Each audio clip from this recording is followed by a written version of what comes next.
I'm so excited to be speaking today with the lady that helped me think about and plan my death. I'm talking to Shannon Wilson, the founder. Do you call yourself a founder? I do. I'm the founding attorney. Yes, founding attorney of Legacy Legal. And Shannon, you and I met, virtually, of course, right, but through another entrepreneurial friend who you were helping to prepare her estate. Right. And as I was thinking about, well, what happens to me if, I guess at some point I do have to leave the planet, how I plan and organize all these things that I have going on in my life and ensuring that whatever happens, my loved ones, my team members are not left without a plan. Right, right. And so you took me through an entire process that was not easy to really think about. Can you talk a little bit or share a little bit about the entire idea of legacy planning and why, especially as entrepreneurs, whether we have $5 or 5 million or 500 million, having a plan in place is still very, very important. It is. And it's not necessarily about end of life. That's the part that most people are more familiar with, right? Right. But when we talk about legacy planning, we're talking about living through today as well, because something could happen to you. You don't necessarily die, but everything still has to be in place. Right. And so especially for entrepreneurs, it is key to have it in place so that if you are, we're here in Atlanta, right? Yep. So if you're walking across Peachtree and get hit by a MARTA, right? And you're a business owner, what's going to happen 6 months later when you wake up in a coma at the hospital or wake up from a coma? Is your business going to have crumbled? Or are you going to have had something in place to make sure that it continues to go and thrive and not just survive? So that's why it is so incredibly important to have documents in place and have a plan in place. You know, so many times we talk about what we have in our heads. You know, this is what I would do if X. And, you know, if Y ever happens to me, this is what I would want to happen. Well, that's all well and good. But if you don't have it in writing and you don't have it legally sound, it's not going to matter. Yeah, absolutely. I imagine that you get a lot of entrepreneurial clients or people who are in that pathway and whatever that looks like for them, whether it's a full-time business or they have a family business or what have you. What kind of clients or customers are you working with? So my favorite are 4 people, right? 4 categories of people. I love working with people who have minor children or who have an interest in leaving a legacy. Yeah. That's really, really broad, right? Minor children, interest in leaving a legacy, and or blended families. That 3 scenario is key. The second group of people I love working with are business owners, right? Whether they are working full-time and have a small side hustle, or their small side hustle has turned into fabulous, whatever it is they do full-time. And then the third category are people who own property, real property, because they have a whole different avenue and a different level of concern to keep in play. And then the fourth is anyone, you kind of alluded to this, anyone who has more than 3 pennies stuck in the cup holder of their vehicle, right? Even those with 3 pennies, they want their 3 pennies to go how they want them to go, right? Yeah. But people have $3 million, $3 billion. The planning, the process of it and what needs to be in place is the same. Yeah. You just have to take into consideration different pockets. I like to think about envelopes, right? So does your puzzle look like the next person's puzzle? No, because you're in your puzzle. Right. And your plans and your goals and your dreams and your ideals for your family and what you want your legacy to look like. And so I work with people to make sure that their individual puzzle and they have all the individual pieces in their puzzle box, and I help them paint that picture. Right. How that 4-corner box is the same, but the pieces that are in that box and what the picture on the outside looks like is where the difference comes in. So I will say this, I really jumped into this experience with you, like kind of only thinking about, well, what happens when I die, right? I don't have any dependents, I don't have any children, but it's still important for me as an auntie, as a godmother, and just even, when I think about like my family, my mom, all of these people that are in my life, I didn't want for, if something were to happen to me, number one, they don't have a roadmap, but number two, they also But number two, they are also having to try to find and dig and figure out, and like Sherlock Holmes my entire life to figure out, what actually happened. Right. And I think too, and maybe this was heightened just during the pandemic and kind of all of the grief and the loss that we've all experienced, really understanding how complex these things can get. Yes. And I only maybe thought about estate planning as far as death. You walked me through an entire process around end of life care or just care. If, like you said, if something were to happen and I just can't work anymore, or I can't make decisions for myself. And this was not the most comfortable process. But I will say it's really reassuring to have some kind of a plan in place. Absolutely. And to also not think that, my family's going to have to put out a GoFundMe link, should something were to occur, which we saw so much of. It continues to kind of be a thing here in America. I'd love for you to kind of, talk about, the process that you design and, just maybe any potential examples of, what is like the worst case scenario when you do not have these kinds of processes in place. Yeah, that's a great question. So the example that I designed, I did it with myself in mind. I walked through it personally, like fictionally personally. Okay, Shannon, if this were you, how would you want to approach it? If this were you, what all would you need to be thinking about? If this were you, what sort of questions would you want asked? Right. And if this were you, how would you want to be dealt with? And so I approach all of my clients, potential clients, everyone from that standpoint, right? As an attorney, I don't make the best client. And so that made it easy for me to say, I'm not the best client, so how am I going to deal with my worst client? Oh, wow. Right? And I practiced with myself, and me and my mirror had conversations. I would practice with other friends and colleagues. Okay, this is what I'm thinking. And I really, literally, let me do your plan. Let me walk you through this, and you tell me how it feels. You tell me what it looks like. You tell me what's missing. And after doing that for so long, it's kind of become standard. Right. But at the same time, it's not standard because everyone I meet has different goals and different vision. So the process takes into consideration what everyone should have in their puzzle box that I just talked about. But then it also allows the leeway to switch that up. This client is a business owner. This client owns lots of property. This client has 20 children. This client has, only those 3 pennies, but lots and lots of problems. So every puzzle box looks different. Every picture looks different, but the documents and the concepts are all the same. You hear people talking about, especially you said that during the pandemic, right? Times have changed, but the principles remain the same, right? Just like reading, writing, arithmetic, elementary school. Well, we still do reading, writing, arithmetic. Elementary school is the same, right? But how kids go to school and how they learn now is completely different than what it was a generation ago, or not even a whole generation ago. It's completely different. Work ethic, you teach it, right? However, what people envision as work ethic now is completely different than it was before. Before people thought work ethic meant you go to elementary school and middle school and high school and you graduate, you go to college and you get a good job and you stay in that job for 30 years and then they give you a pen and say you can retire now. And that was work ethic. And then you die. And then you die, right. Now people are like, why would I ever do that? People don't even stay in a job for 2 years.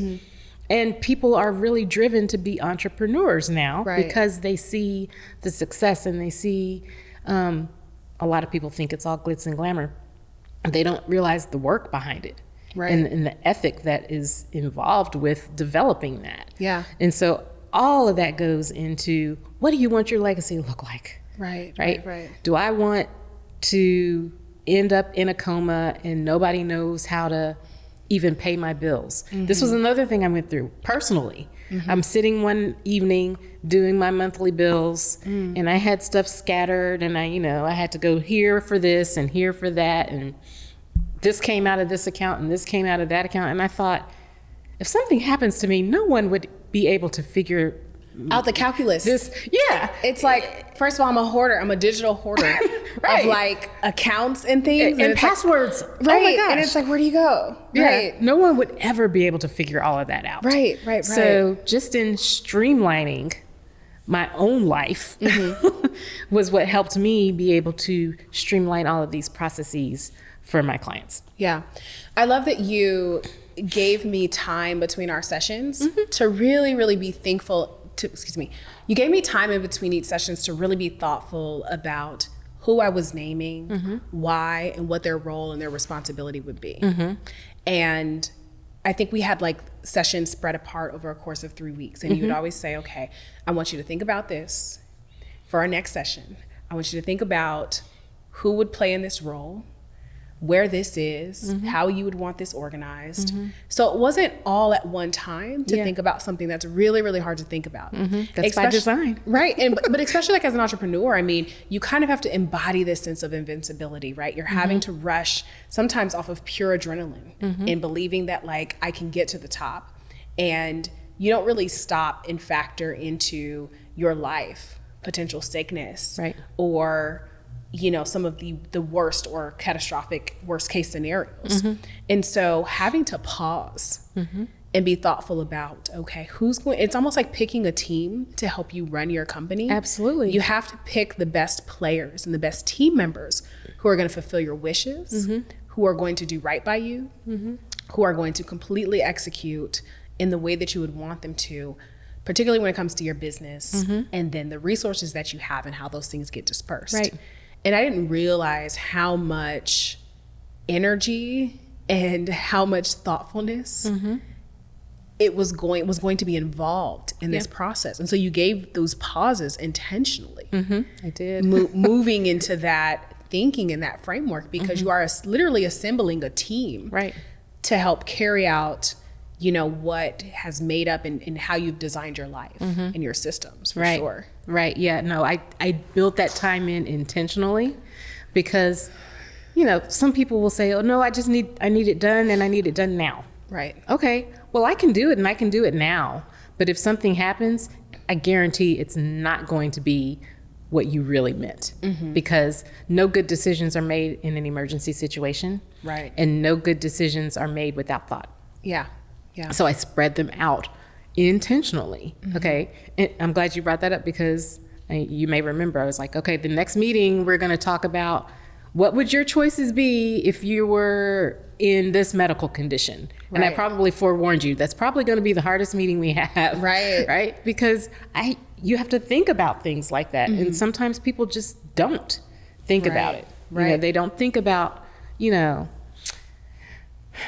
I'm in a coma, I want this person to make my decision. Well, are you going to give that person guidance, or are you going to just let them make the decision? And what would the decision be if you could speak it yourself? Yes. That's a whole different animal, right? And you know what?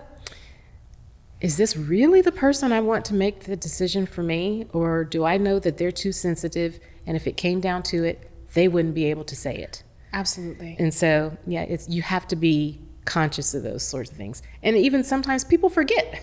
Right. That person that's really important in your life today may do something or not, and 3 weeks from now you don't think about them like you do today, or even next year. And that goes for family as well as other loved ones, business partners, whoever the case may be. And so you have to just I spread it out intentionally, so that people aren't in a hurry to get it done. Yeah.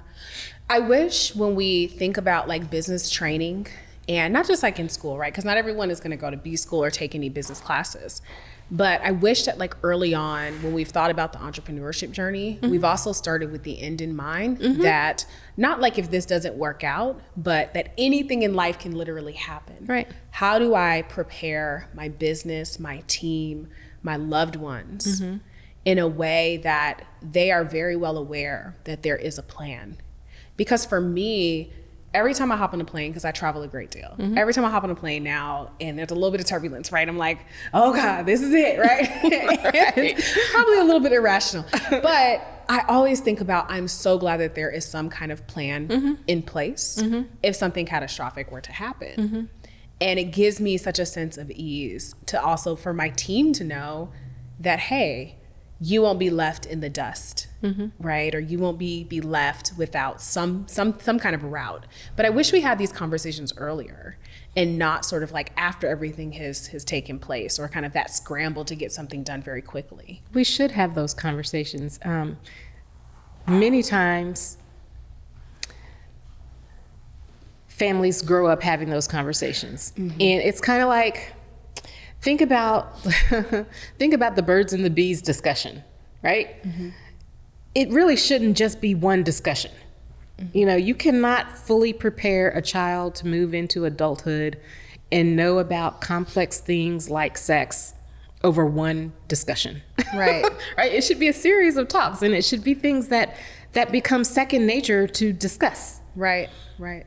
Life and death are inevitable. Yeah. Right? As soon as you die, you will, or as soon as you're born, you will die. Right? We're all going to pass away. Just no one knows the day nor the hour. So why not prepare those who we're leaving behind? Why not let people know this, and this are in place? We don't do a great happens. job. Yeah, we don't do a great job of like talking about death or grief. Or we anything. kind of just like avoid it, right? Because we're all trying to like, you know, be frozen in time so we can live on the planet 1,000 years from now. At least like from the techie perspective, right? Like I'm like from this like world of startups where, you know, as you know, I want to be buried in a mushroom suit. And to like, you know, to be able to like be buried in the yard and like not create further impact on the planet. But I think about how uncomfortable the conversation is, but how much we have to normalize. That's right. We don't normalize it. We don't normalize anything, unfortunately. And so people walk through life oblivious of what happens. And that's why when things do happen and we're caught off guard, that's why typically speaking, people interact in such a negative way because no one has ever given them a positive way to interact. No one has ever given them an example at all. Right. So what do? You do all that you naturally know to do. Yeah. So those discussions should become natural so we know how to interact and how to react to things. Yeah. And even part of our like financial planning. I think that's the part of financial literacy that for some of us who don't come from tremendously like abundant or wealthy backgrounds, we don't even know that we can have an attorney help to set up some sort of a trust. We don't know or what some we sort don't of a know. will. Right. But that also being part of the financial conversation that we should be having, no matter what our affordability scale is. We can never have it too early. We cannot. I often tell people the story about when Aretha Franklin died. And at the time I don't think he was even 10. He might have been 10 or 11 years old. And he came running up into the kitchen. Mom, they're saying Aretha Franklin died without a will.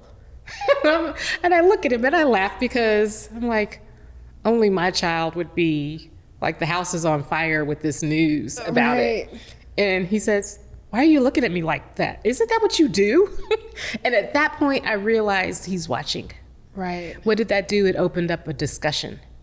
So then he says, well, do I have a will? No, you don't have a will. Why don't I have, Mom? If that's what you do, why don't I have a will? I know, why don't I have a will? I said, you're too young to have one. Well, do you have one? Yes, I do.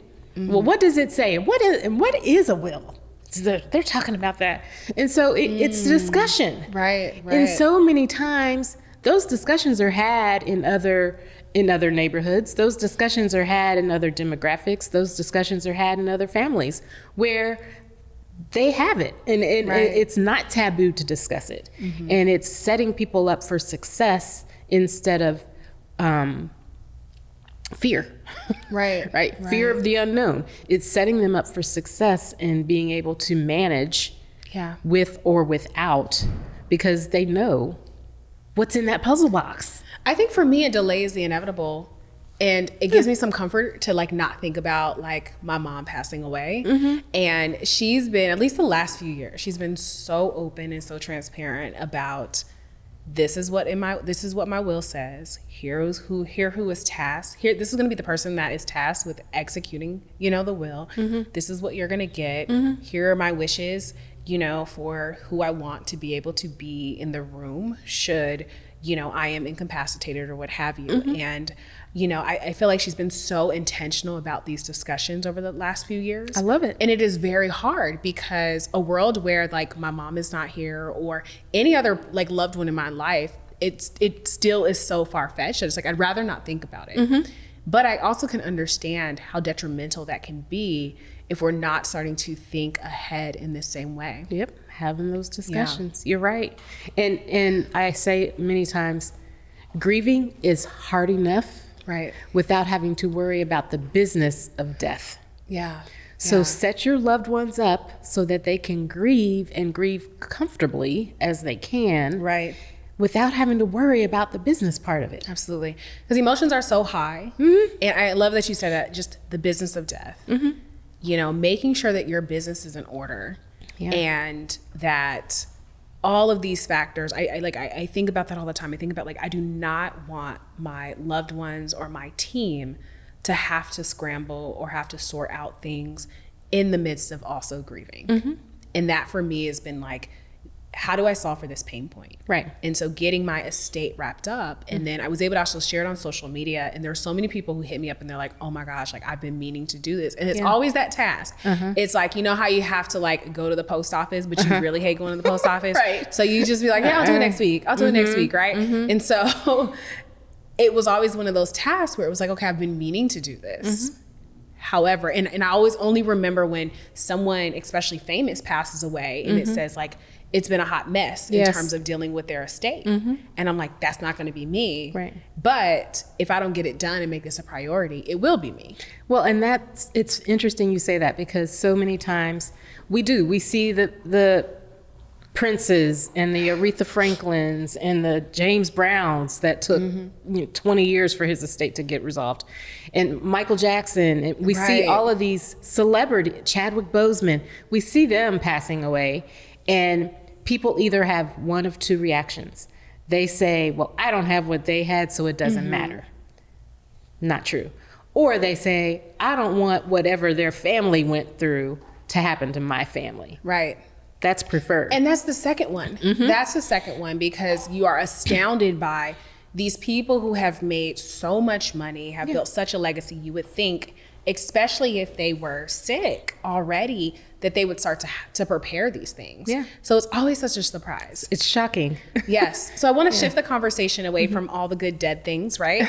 And more so into your journey into doing this work. Okay. Because I would think that like if I'm helping people to plan their kind of end of life care or what have you, it could be a really, really hard process to talk about day in and day out. But talk to me about how Legacy Legal came to fruition. Yeah, so I started off as a labor and employment attorney because when I was in law school, I was a student, I was working, I had all of these, I was kind of like in the middle. And so I realized quickly, people work a lot and people spend a lot of time at work. And what better way and what other type of attorney would I be other than someone who helps people at work? Right. Because people spend more time at work than they do at home with their families. So I came out, I said I want to work for the government because I wanted a government job because I heard it was good. Right? And safe. And safe. Get you a good government job, right? And they give you a pension. Yeah, right. And all that fantastic stuff. And so I did that for a number of years. I really enjoyed it. I loved it. But I never said I wanted to do estate planning because of exactly what you just said. I didn't want to be dealing with death all of the time. Right. Well, one evening, I was trying to sell a table in my home. I got on Craigslist to sell a table. And I'm perusing Every down. good story starts with Craigslist. It's crazy, I'm telling you. Yes. I'm looking down and it said, and there was a jobs tab. And I thought, jobs on Craigslist? That's really weird. Okay. I clicked on it, and one of the first things that came up said, estate planning, business law, virtual, contact us. And I thought, okay, what do I have to lose? I can do that. I sent my resume. I thought it was going into the black hole abyss like most things do, right? Someone's spam filter, right. what have you. I had no idea. I got a call from an attorney who was interested in starting a firm here in Metro Atlanta. Okay. And it was estate planning. And she talked all about legacy building and what that looks like, and basically talking my language. It was singing to my heart. Yeah. And so I said, you know what, I can do that. And so I did. I launched that firm. And then one day I woke up and thought, you know what, I'm doing a lot of work for this other firm. And I'm talking about legacy building. I can do that for myself. Wow. And I can help people build legacies on their own and for themselves and for their families.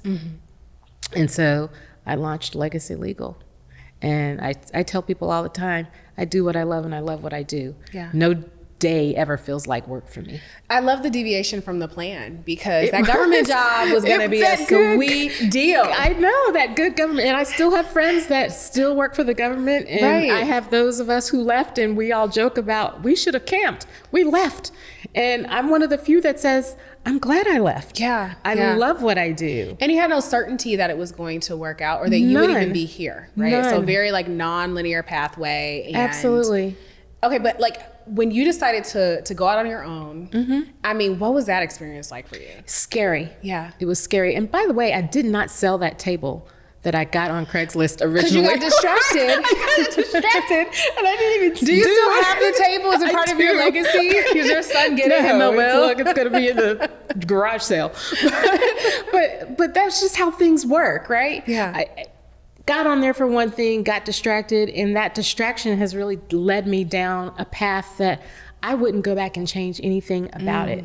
You know, when I launched Legacy, it was early, right before the pandemic. Wow. Oh, so that soon? It was before the pandemic. I'm thinking you're like a decade deep. No. Wow. So I was with another firm, but Legacy is only 4 years, 3 years, right? 3 years, wow. And it was pre-pandemic. I launched. I thought, I'm doing this. This is fantastic. And then the pandemic hit. Right. And I thought, oh my gosh, I should have kept that good government job I had. That good government job would have been good right now. Oh my gosh. Because you even got an office space too, right? Yes. Okay. And everything came to a screeching halt. Yeah. However, the way my business is structured, it didn't really come to a halt for me, because the office space is one thing, but I was doing a lot of things virtually already. Right. So, you know, while everyone else was scrounging around trying to figure out Zoom, all I did was upgrade. I was already on there. Nice. Right? Okay, but wait, I remember when I was coming in to sign the millions of documents that you had me sign to close out my estate, you had told me at one point, like, you were having to like camp outside of a client's office to like deliver docs, and like just how crazy it was during the pandemic. Yes, because estate planning documents, you cannot sign virtually, and you can't e-sign them. So they have to have a wet signature. You have to have witnesses still witness the signing. You have to have a notary. And so during about a 3-month stretch of time during the pandemic, I was like stealth attorney. Right. Like, I would drop the documents off at a client's front door and then go sit in my car in their driveway, and we would zoom in and watch them sign with the witnesses and back and forth. And it was crazy. But I loved it still, right? Yeah. Because I'm still helping these clients, and not to mention we're in the middle of a pandemic, or the early stages of the pandemic at that point, where nobody knew what tomorrow was going to bring.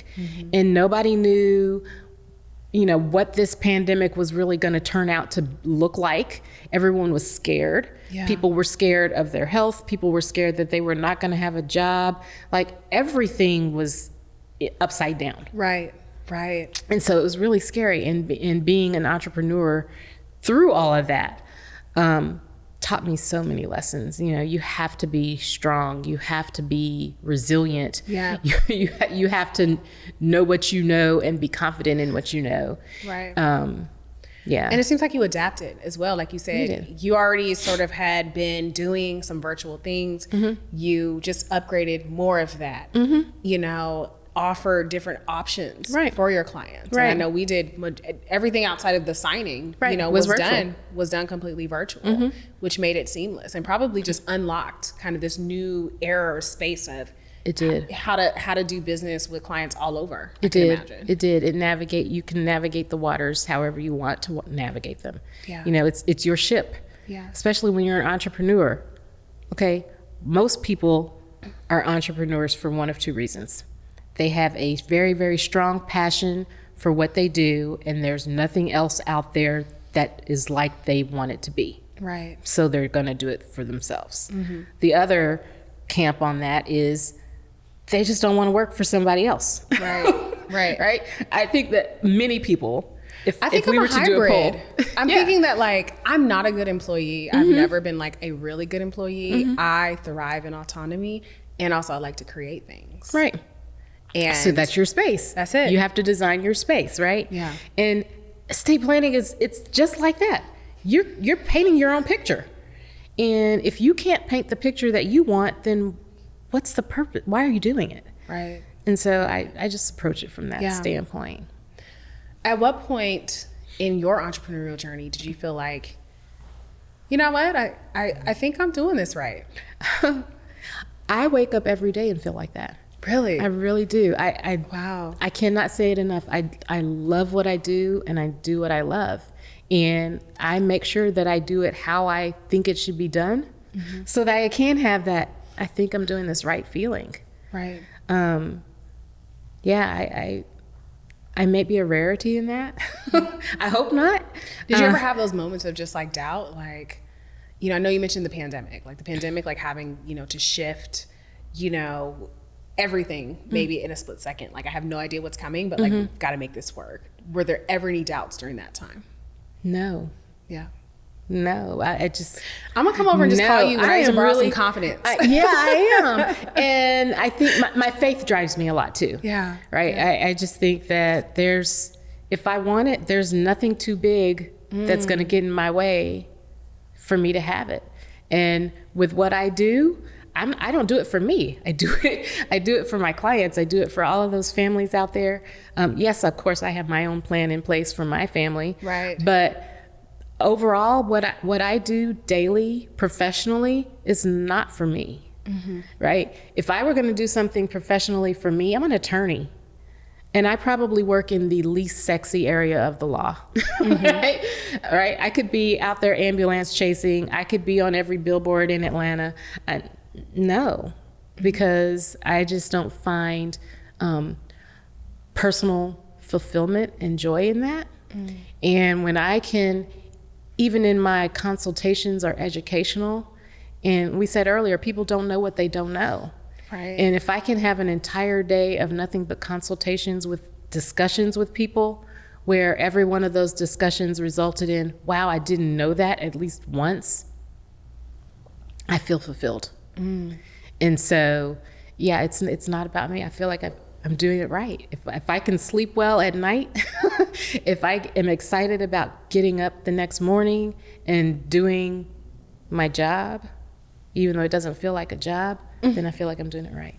That's an incredible place to be. It's fantastic. It is a fantastic place to be. Shannon, thank you so much. Thank you. I am so grateful that you have just shared and poured into this audience, but more important, for getting me right as well. It was my pleasure. There were times where I felt like, I'm like, this lady must probably think I'm crazy. No. So I'm like, listen, this is what I want at my funeral. I was like, write that down. I'm like, I want chicken and waffles. And we got it all captured. And peach cobbler and banana pudding. And it was like, yeah. And I said, and I want to be invited. And I want to be invited. I'm like, yes, you are more than welcome to attend my funeral.